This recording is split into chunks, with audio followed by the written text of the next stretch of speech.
আকুল গো হইয়া ব্যাকুল মনসার পাদ পথে করি প্রণমিয়া বেহুলার হাতে মোর লেজ কাটা গেল এত শুনি মনসা যে খুব অমৃত হইল কালিয়ারে প্রভু দিয়ে গোপনে রাখিল সেই লেজ রাখে সতী অতি যত্ন করি হেন কালে কত হয়ে হইল বিভাবরী চৌপতি মানিক কাজলে মধ্যে জলে বাতি চৌপতি মানিক কাজলে মধ্যে জলে বাতি বিভারাত্রে ধ্বংস সাধু তাপোহালো রাতি মনসা দেবী আনন্দিত মন মনসা মঙ্গল বীর নিত্যানন্দ ভরাগ নিত্যানন্দ ভর মনসা মঙ্গল বীর নিত্যানন্দ ভর মনসা মঙ্গল বীর নিত্যানন্দ ভর।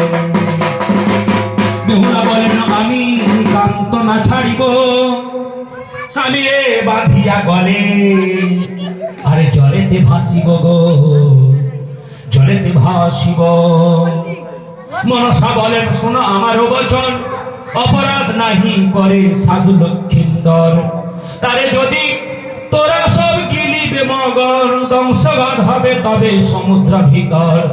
এত শুনি তারা সবে সাক্ষিত হইল মৃত্যুপিণ্ড লয়ে সতী জলেতে ভাসিল।